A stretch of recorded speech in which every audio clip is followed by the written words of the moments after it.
Champion Select. First game, XL versus NYYRIKKI. The bands are coming in strong. Thresh, Riven, Caitlyn, and Twisted Fate as well. Yeah, so it seems like just they're ordinary so far, at least on the red side. I feel like the Thresh against Tapnagnale is also a champion he has played before as well. 6 against Acetal, I think as well, that's just to kind of stabilize the fact that they don't want them to play for top side, which may be good for them because it may force NYYRIKKI to play for that bot side themselves instead. But with that last Renekton ban, I see a peculiar jungler still be left open. I love it, especially since like NYYRIKKI has made it such a huge success as well in the LEC, and we've seen it in the NLC as well in the last week. I think that Diana is a priority pick right here. Jinx is another one that we see. Jhin usually who likes to stay far away when there's such engaged champions locked in the mix. I'm saying you wanted to see Eminis on an assassin. You might see him on Yasuo with the way things are panning out so far, but it's true. But yeah, with Thresh away, you still have the Lulu and an AD carry you can pick up here on second rotation. So it looks like with the Aphelios log in here, they can look for the Lulu themselves. And that may well look like what they're going for. I love that, and I wish that NYYRIKKI will go for something like a Vex probably in the third rotation if they don't care about the jungle pool being pinched here, because this does look to me like a Diana Yasuo. Also, the Malphite here is very, very clever because you have one ADC that's already very immobile, and then you can also have a very easy way in. Now, this is the JDXL draft when they played last on Monday. Yes. They had the Varus, the on-hit Varus, which we expected was going to be demolished. It wasn't really on-hit because it was Gale Force and not Kraken Slayer, so it's still like just more an ordinary. It wasn't lethality, that's what we mean. That's true, that's true. But it's interesting as well because if you don't pick your mid laner here, then you know that Sam or Eminis rather's champion pool, it is going to be pinched a bit, or it's just going to be left open for a counter pick on the side of NYYRIKKI. So you can go for your own jungler here just before the champion pool gets too pinched as well. I don't think there's any priority mid laner or top laner you're looking for here, and I can't see if that was actually locked in or not, but it is locked in, Olaf. It's going to be the Olaf. I really like that because you can go straight through the Leona, straight through the Varus ult. Back when lethality Varus was a thing, Olaf would usually be picked in as a counter because that chain of corruption can never stop you and you can reach the backline really easily. Now that we have the Olaf reaching the backline, I would like some more backline access from the side of NYYRIKKI. We could potentially see Petoska on something like the Camille as well for the backline, but I would like Yasuo out of the game, potentially even Vex as well, because I think a Vex Olaf combo in the backline could be very deadly. It definitely can. Now I'm wondering what they're looking for, at least from the side of JDXL with their bans to come through in this one. Looks like they just want to ban away some blind picks, because I am mad. Well, actually, they might just go for a mid lane on NYYRIKKI. Go for a standard control mage that can create some zone control and try to get Petoska on a good lane matchup with a counter pick. May just be the name of the game, and there you have it. They didn't pick Yasuo on the first ban rotation, therefore it is out now in the second. GP, for instance, is still available. That is a way to actually slow down the enemy team fight.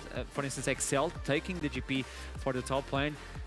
Tell me. That is a great call to also pick it here from the side of NYYRIKKI and then give mid lane the counter pick, because I feel Eminis has such a wide champion pool that it's so hard to pinch it down, and also you take the pressure away from your Aphelios not being able to move forward.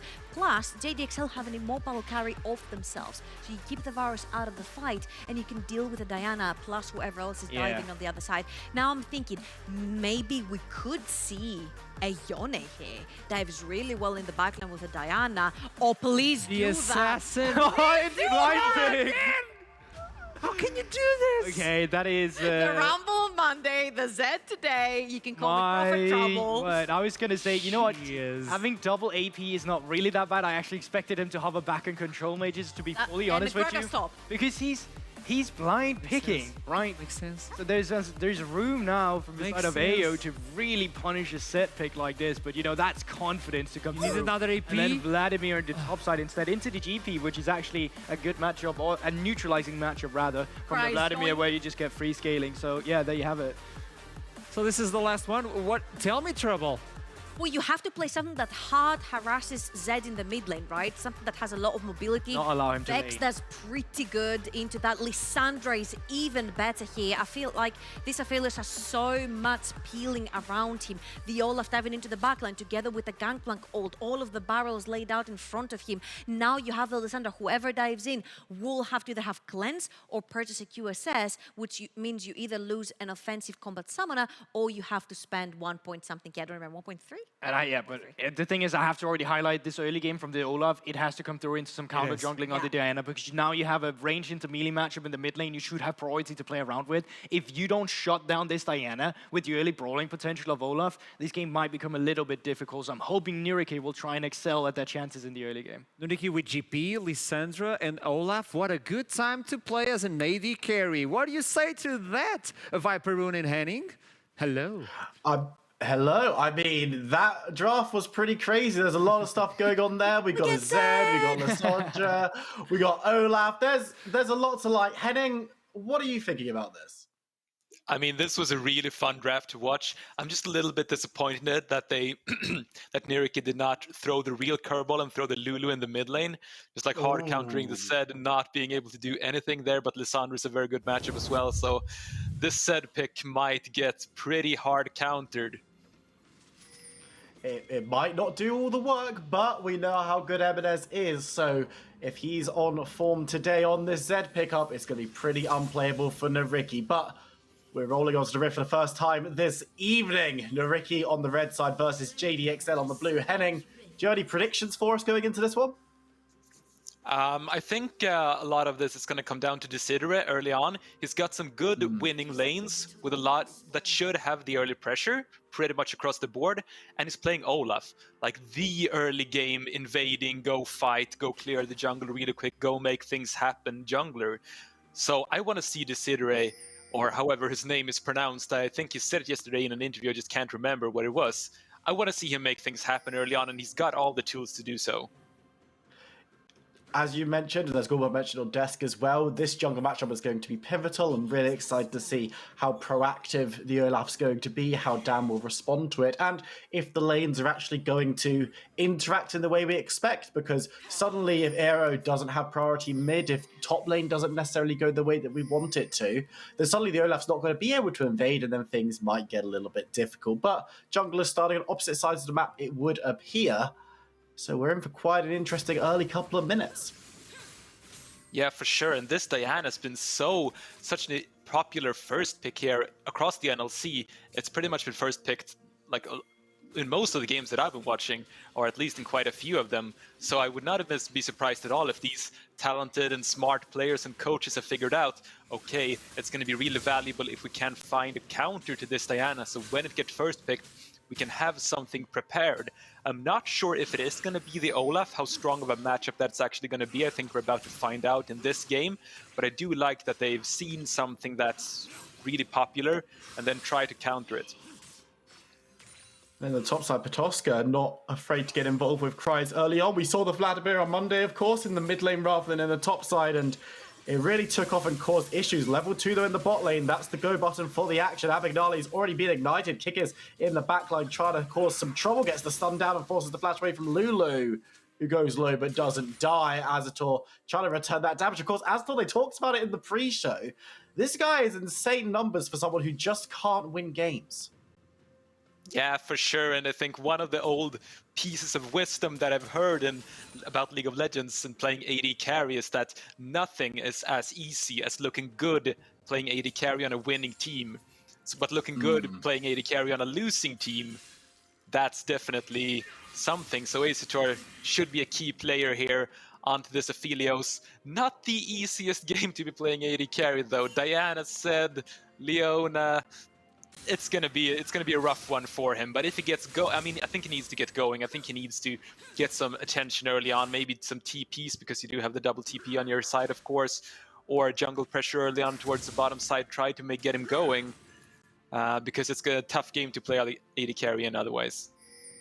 very true with the dive and the amount of issues that are going to be caused for Azador, but also you look on the other side with the likes of Lulu and Lissandra especially, and also Gangplank Ultimate, there are some tools that have been given to Azador to say, yeah, we know this one's going to be a little bit rough, bud, but here are some defensive peel options that we're hopefully going to use to keep you rolling. But early couple of minutes, the Olaf hasn't been too aggressive just yet, which is not the most surprising thing. Now he's got the pickaxe, he's going to be able to come back in and perhaps start to scrap a little bit. But in the mid lane, Emnes is having more pressure than we necessarily expect.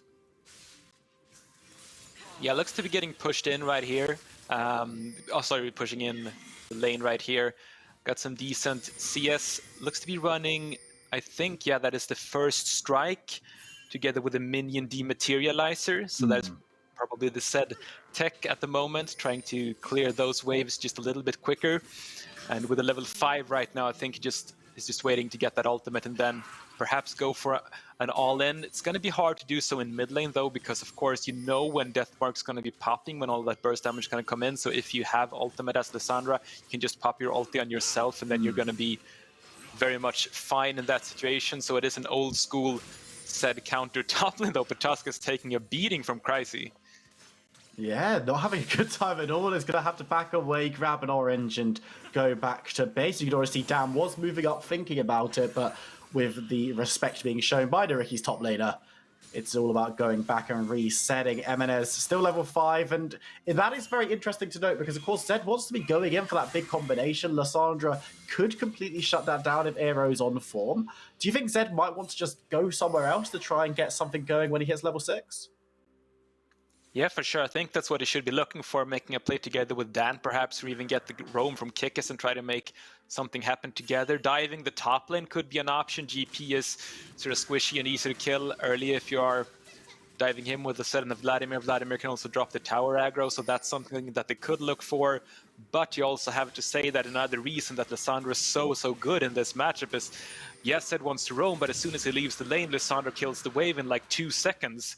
So you really get punished hard, as I said, if that's what you're going to be going for, which is why I really like the Lissandra here. It's such a good counter to the Zed. It's a really smart pick, and we'll have to see how Aero plays on it. He's got that farm lead at the moment, which is something that you might expect, but it's only been gained pretty recently as Abagnale moving on into the mid lane just to give a little bit of support now that both champions have level 6. Of course, with Lulu giving some support, the ultimate could be used offensively from Aero, but under tower with a full health Zed, that seems unlikely. But the junglers have been quiet, especially Decidra, who is someone that we talked about needing to get stuff going early. Yes, it's only 6 minutes in, but you'd have hoped for a little bit more action than being on parity with Dan on the Diana. Yeah, absolutely. Olaf is just a faster clearer. I think he was up 1 or 2 camps earlier on, but then he's just not been able to make things happen. Kikis goes in mid, doesn't do too much damage, so Air is going to be fine. But yeah, if these two junglers just trades evenly, farms it out, Dan is going to be super happy with that. Scales a lot better. Picking Olaf and not doing anything early, just clearing your own jungle and then trying to get the farm going, it's not really what I want to see. Gank top lane though. Tosca, he's in a lot of trouble, throws down the ultimate, but this is exactly what we wanted MNS to do. Goes top, gets the op down, doesn't get the kill, but Christ getting it is no bad thing either. Absolutely, getting this Vladimir going is going to be huge because he's been having sort of a free laning phase. He's also gone for the Ghost, which is a greedy choice, makes you much more vulnerable to ganks earlier, but it scales very well into the later stages. It's getting this scaling Vladimir going, giving him a good advantage early on over the GP. That is pretty huge for JDXL, and I like that MNS is, I think that was the correct choice going top lane there. Does not look like he's been punished too heavily in mid lane either. Yeah, the farm lead hasn't grown too drastically. He's going to be able to pick up most of that wave to keep it on about a wave and a half down to the Lissandra, but does need to be careful. Abagnale and Decidra is on the side. Going to get some damage down onto Lulu. Kikis there in support means that there's not likely to be any kills unless a full fight breaks out, but Kikis should be able to stumble away, taking a little bit of poke on the way out, but Aero going forward, forces the flash. Nice on, but from Dan though, this fight could just kick off again, but the Ragnarok is going to be used defensively, and Olaf walks away. No kills this time around, but you can see that things have started to speed up a little bit with the Rift Herald now spawning onto the Rift. Oh, there's the Oh, flash. ultimate coming through onto Kick. Is the damage coming down? It will be Leona falling, but the return from Dan and Eminez, they might want to try and get revenge, but they also need to be careful. Another flash being burnt by JDXL in the mid lane. NYYRIKKI turn it on and grab themselves their first kill. Yeah, NYYRIKKI making a good play right there. First using the exhaust to completely negate the Diana in the first fight, and then the re-engage from Aero, correctly spotting that he could go for that play. And I think Aero has been the shining light, together with A-Star probably, for NYYRIKKI so far in this tournament. He was playing really well on Monday on the Vex, doing a lot of, like, really not being afraid to go for the plays. And that's something that you have to do as a mid laner. I think you can't just be sitting back and farming. At least when you're playing these champions like Vex and Lissandra, you have to spot the opportunities where you can go in and then be brave about it, not being too careful. And I think Aero's been doing a good job of that so far. I think so too. And look at this play again. It was quite a drawn out fight, but what do you make of this? Yeah, so first off, the Olaf is just really tanky at this point. It's hard to get at him. Dan tries to go for it, but you can see the exhaust coming in. Not at the perfect time, but still makes Dan disengage.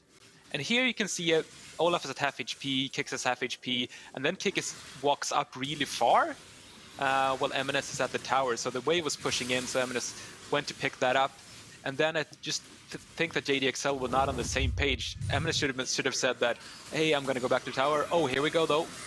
Oh, another fight kick off. Eminez in the backline. The center is going to be melted through while Ragnar rocking, but the fight continues. Nice catch out there onto Aztor. He's going to be able to get away for a second longer, but actually steps away and survives. Aero hanging around, but isn't going to be caught out and does manage to move away. A fight one-on-one trade in the end, but it was close to much more. Yeah, 4v4 is just getting won here by JDXL being able to burst down the Sidra, not able to do too much there. His team came in to help him, and they pretty much had to pay they were close to having to pay with their lives as well. Asator just surviving at the last second with a clutch shield coming in there, and you can see Patoska having a rough time up here as well. 20 CS for Christ, it goes for the dive. It should be simple as that. Easy pop, and Christ won't even take tower aggro as he makes his way out. This Vladimir, once again, we're seeing it have a lot of success. And this is so scary for any team who's preparing to fight against JDXL, knowing that both the enemy top and mid laner can play Vladimir this well. Like, it's not an easy champion to play. The mechanics might not be the most complicated, but knowing when to go in, knowing when to play, how to lane, it's an early game, sort of a weak laning champion, still being able to do it this well. Like, JDXL are impressing with this Vladimir pick.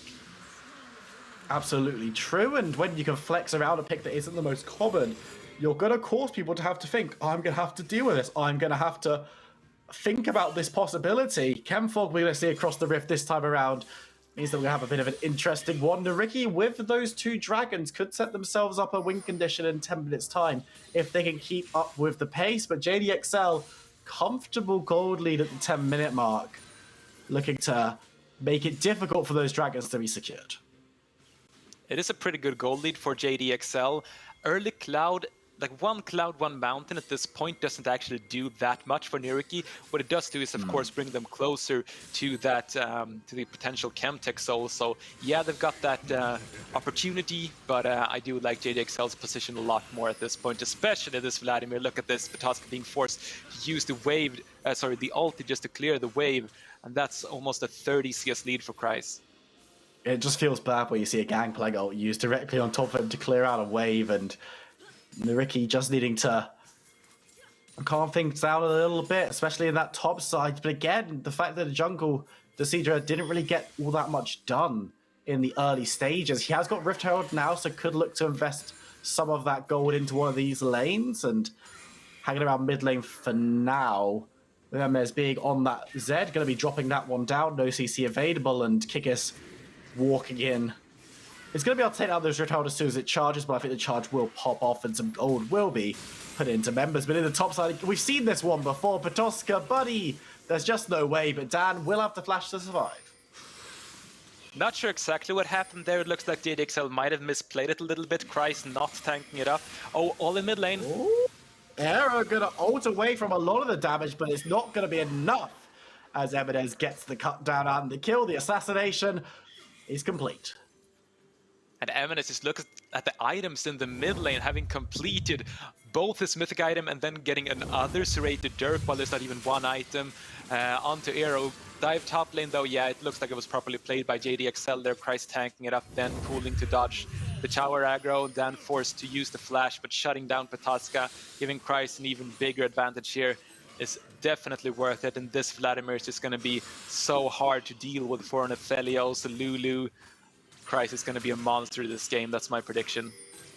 2 kills, look at all that health, he's not easy to take down, and Patoska needs to decide how he's going to resolve this issue, because Eminence is now moving up to that top side. You can see on the mini-map as a lot of people hanging around bot, but it's just no rest for this poor Gangplank. He's not been allowed a second to breathe, and Eminence is just going to be keeping the pressure up. Maybe Kryze is going to be able to take down this tower in the next couple of waves.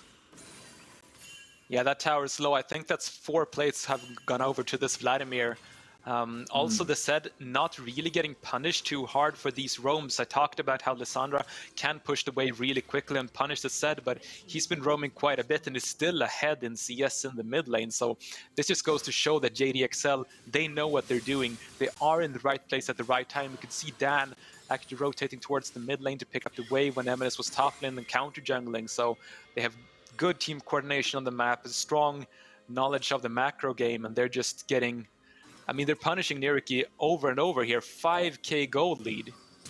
Oh, Zamalek going to be called out with a lot of CC popped onto him. Going to be stunned up with that Glacial Prison as well. Whoa! Zamalek! What? Ira just flashed in, thought he could burst down Zamalek 100-0 with some help from Abagnale as well, but goes down, and Zamalek, I think, surprising him with the damage on that last piercing arrow. Abagnale did not even use the wild growth, even though we were in range from across the wall. So Zamalek with the outplay right there on the... Wow. Impressive.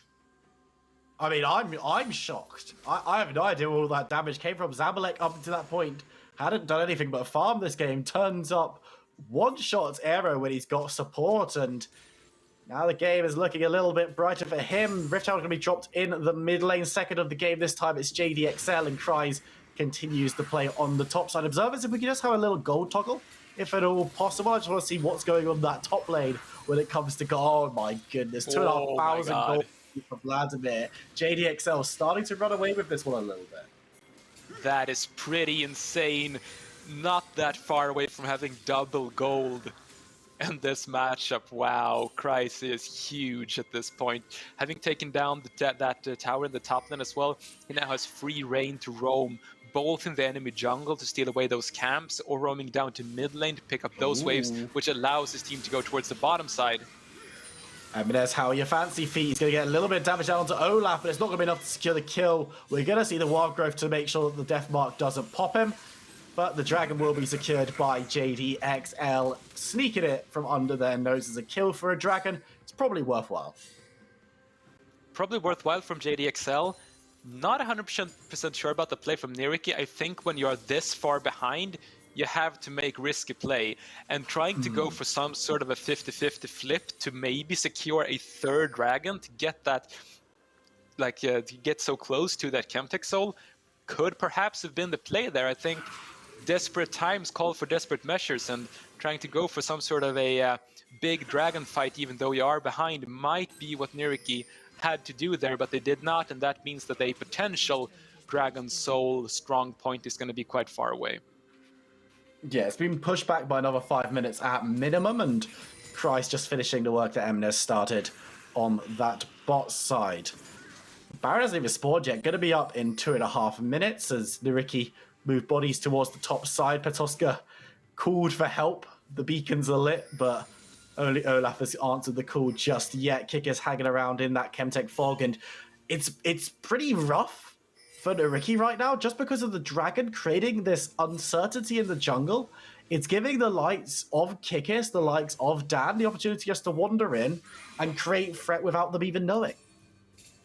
Yeah, when you're running these two big assassins, the Diana and the Zed, that is something that you like, being able to hide in a lot more places, giving you more opportunities to go to set up plays. I would love this if I'm Menace or Dan. Did take a bit of a chunk from the GP, having finished both the Executioner's Calling and the Triforce. You can see that Patoska's not that weak, but he might still go down here. Ooh, very nice play from Patoska. Going to be flashed away from Dan, exchanging flash for flash there. Ultimate's not being burnt either side because Patoska didn't have his to use. Dan actually putting his down, but it's a lot much of a cooldown, and NYYRIKKI will move towards this mid lane siege with Zamalek and Kick as the only defenders. I think they might be able to crack open this tower. Yeah, are they going to be punished by JDXL? Though there is a cleanse coming out for Asador, so they are able to get away, I think. Yeah, they're just going to be getting out of there. Olaf gonna Ragnarok. Dan is there though. Ebenez on the side, and I think he's given up his life so the rest of his team could leave. And Zed, the damage is pretty dirty, and Ebenez picks up another kill. He is pretty big at this point, does have the Ghost Blade and the Eclipse finished right here, so the 2-item sort of power spike for this Zed. There is going to be a Zonia's Hourglass on the way for Eero, but other than that, there is not a ton of defensive items on NYYRIKKI to be able to get away. Speaking of NYYRIKKI getting away, though, can Eero get away from this? Well, he's managed to root up one, but Kryze is still chasing, puts the Ghost on. I thought he was a vampire, but apparently not. Teleport coming through, but the ultimate will stop him in his tracks. He's going to ult himself. The Glacial Prison will be a tomb, and it's going to be the kill going over to Kryze.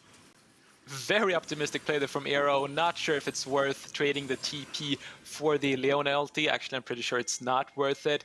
But try to get away there. All in top lane. Oh, Patoska trying to dive away for as much damage as he can, but Gangplank sleeping with the fishes. Yeah, Eminence is so huge at this point. He can pretty much one-shot anyone on the enemy team. Perhaps the Olaf could survive that big burst, but I don't even think so. I think Eminence is fat enough to kill anyone, and with all of these squishes on the enemy team, he is having a field day right now. He can pretty much run anywhere and just one-shot almost anyone, maybe. Eero with both a stopwatch and the defensive Lissandra ulti could survive through it, but I'm not even sure about that.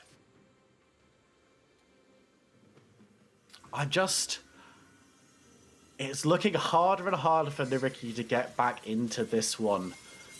The damage coming out, you look at someone like Eero, who's reasonably tanky, has the Frozen Tomb, has the opportunity to keep himself in stasis and lock people down, but he just can't survive any of these fights anyway. And that's not to say the other players. Patoska 0-4 has had no opportunity to do anything this game so far. And now JDXL, 21 minutes on the clock, have started up the Baron, and I don't know if there's any opportunity for NYYRIKKI to even get to this one. Yeah, look at the vision in the top side jungle here. All of the controlled wards down for JDXL. Nothing here for NYYRIKKI. They could use the GP ult or the blue trinket on Asador, but I think it's going to be too late. The Baron goes down in favor of JDXL, and I think at this point they pretty much just need to recall and then do this 1-3-1 that I do love when you have secured the Baron. Throw Eminence and Kryze on the side lanes. They are so strong that no one on the enemy team can deal with them. That should be enough for them. Third dragon perhaps for NYYRIKKI spawning here, though. Will JDXL be here in time to contest it? Looks like they will. I think they will, and they don't want to be giving NYYRIKKI any way back into this game. Yes, it's a long shot, but the Dragon Soul for Chemtech is just so powerful. Kryze needs to be slightly careful. I only say slightly because he gets a massive hold off, and now the fight's going to kick off in earnest. Kryze on the side gets hit up, and the healing is huge. It's a big Viking, but I don't know. Zamalek on the side just deletes Lissandra, and now will dance away from Olaf. Picks up a second, looks toward Patoska, picks up a third, looking for more. He hits a fourth. Can he get it? No! Dan steals the Blender! Dan, no! No, Dad, what are you doing? Zamalek just pewed, shooting there with a bow and arrow like crazy, just killing them one by one like lambs to the slaughter they were running in, and Zamalek's just like shooting them down 5-0 and 2 right now onto this Varus with an insanely well farmed game, 240 CS at 21 minutes. Let's take a look at this fight once more and just look at Kryze's damage here when he goes for the big combo on several people on the enemy team. That is, I believe, a 3-man ulti and a 3-man Vladimir E there, getting everyone low. GP ult and Aphelios does some damage, but then it's just the Zamalek show right now. Desidere, Potosca, everyone's just dying one by one. Samulek pretty much solo carrying the fight right here. You love to see that if you're an AD carry main. Absolutely monstrous positioning and movement from Zamalek in that last fight, and picking up 4 kills, 5-0-2. The farm, as you said, is exceptional, and the Dragon going over to JDXL slows things down even further. Frozen Tomb has been popped. MNS diving away, though, because he knows support is inbound. This time around, NYYRIKKI survived with their mid laner intact. But on the top side, with Baron on 5, you've got to... Oh, Baron on 4, actually. Cry's not being a recipient of that one, as he did go down. But JDXL are going to have the opportunity to siege. Definitely taking everything outside of the base, you have to imagine, but could look to make inroads towards inhibitors. Do have a pretty strong diving composition. Honestly, when you are this far ahead, perhaps you could go for it. Samulek, Gale forces away from the engage, way played by him. But yeah, getting back to my earlier point, I think if you just engage with the Leona and then follow up with the Vladimir, who can tank the tower and then drop into the pool, you can honestly just go for a 5v5 dive here if you are finding that position. However, you might want to minimize the risk and then just go for the slower play, sieging it down with the Varus instead. And that's exactly what they're going to do, just looking to play it pretty safe. Baron not up anymore, so the siege is going to be a bit slower, but everything outside the base was taken down. So successful Baron from JDXL, and 11,500 gold lead. It's definitely been a fairly simple game for them up to this point. Now we're going to have to see if they're able to close out efficiently, and if not, what NYYRIKKI can do to make their lives difficult. Aero looking towards MNS, but won't be able to catch him. As Zamalek down on the bot side, looking to just push on through. NYYRIKKI need to mount a pretty solid defense and scale themselves back into this game, but it's looking harder and harder as they're dragged around their nexus. Could they just go for a big engage here?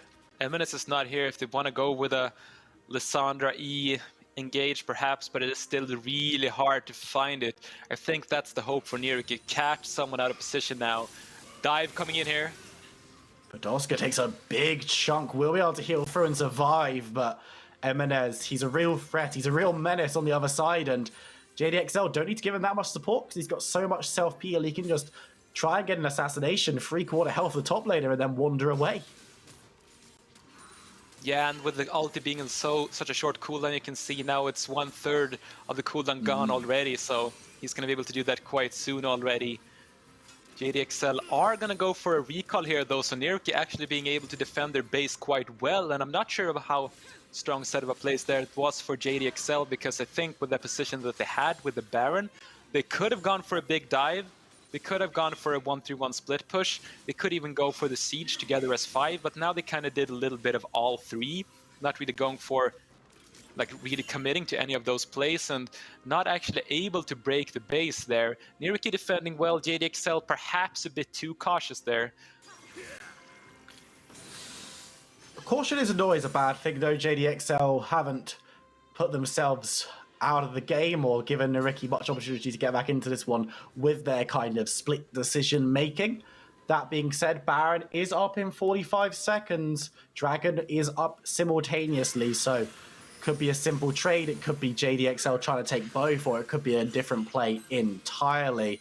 Hanging around, looking towards the Baron area, wanting this objective a little bit more, because Soul isn't online for either of these teams just yet, and NYYRIKKI, even if they take this Dragon, I don't know if they survive another 5 minutes. They're looking for the engage on the Zamalek, who is going to be able to jump away. Now the fight is being engaged. Dan gets the ultimate onto 2. As Tor goes low, Zamalek looking for the snipe, but he needs to be careful because he's gone pretty low. Potosca on the side. Zamalek is burnt as Kryze has to go. Golden Emenez moving in now. He wasn't here initially, but he's going to be able to get the assassination. Arrow goes low, goes into the tomb. He dives on Potosca, grabs himself one, gets another with the help of Kryze. And that's 2 members of NYYRIKKI down. JDXL, split decision-making, decide to go towards the Dragon, towards the rest of NYYRIKKI, who are just going to clear out vision and look to back away. Eminence gets the assassination. Panther has nowhere to go. The damage is massive. The polymorph, the gold, the damage on to another as Olaf is felled. Vladimir picks up 1. It's just Abagnale looking to waste some time, but he hasn't got too long for himself. The stun, the damage, the kill, the ace. And I think JDXL might be able to close this one out. JDXL just too dang far ahead. There's not much NYYRIKKI could have done in that situation. They did go for a big engage, but weren't able to find anything. I mean, look at Acidar here is really big at this point. 3 completed items is pretty strong on this Aphelios, but still walks in range of a Diana engage. You have to question that decision making from the Aphelios. Being half HP and forced to flash very early on in the fight means that he won't be able to deal the damage, has to play very far back. And now you can see the disaster here for NYYRIKKI getting split off. 2 people on one side of the wall, 3 people on the other, not able to do anything in this fight. And I mean, it's not only NYYRIKKI playing bad or JDXL playing well, it's just that JDXL are so far ahead, which you can see here. Eminence not even ulting and still just one-shotting Acitor in that play. Not sure if they've finished the game while we were watching the replay. I guess not, because I think our observers would have shown us that. But I actually thought they were going to do it with a TP coming in from Cryzy, but no, they just went for the double inhib, and we're back in the game here. Maybe the safer play is Dang goes gold and has got ultimate available though, so he can look to pull the trigger on that one. Will look to do something. He gets shut down by Olaf. Ragnarokking away. NYYRIKKI going to pick onto the jungler, which may well stop them trying to get towards that Baron. Don't want to be giving up a smite steal to NYYRIKKI, but JDXL needs to be careful. Petoska needs to be even more careful, and it's just one of those games for the Gangplank. He hasn't been given any opportunities to survive. Damage coming onto Zamalek though, as Kickers grabs the ultimate only onto Astor though. He needs to be a little bit clever, cleanse the way, but the damage is big. He burns low and Kickers grabs the kill. The Cedar on the side though. JDXL needs to be a little bit more careful here as Aero goes into statuette form. Cryzy securing the kill just like that. And now with those double inhibs down, the pressure is on, and JDXL move towards the Nexus. And that should definitely be the game here. Eminence gonna go for it, finishing it off in style. 9-1 on this set, being able to find the catch on the GP there, using the Kempty Grift very well. 0-7-0 for Petoska. Compared to like the 0-0 this, I guess this is a license to int or something, I don't know, but not having the best game. It was rough. There wasn't, Petoska was focused so heavily in that top side. Cryzy played exceptionally well, and it just like that, JDXL 30 minutes in, grab themselves another win in the NLC, and NYYRIKKI still searching for that first W. Yeah, NYYRIKKI having a rough one right here. The favorites definitely were JDXL, and they executed it very well. Playing with a very fun draft as well, rounding it out with the Vladimir and the Zed, 2 really fun solo laners to watch. Just sort of curious. It might just be my mind working in a weird way, but I'm curious to see what would have happened if NYYRIKKI would have thrown the Lulu in the mid lane, countering the Zed. They do have enough damage on the team anyway, and then they can throw something like a Morgana in the support role, hard countering the Leona. That's just my weird mind at work there. Well, we're going to hear from some great minds as we're going to head back to the desk and some interviews. We're going to jump to a short break, but when we come back, we're going to be talking all the action. Don't go anywhere. We'll see you in a few minutes.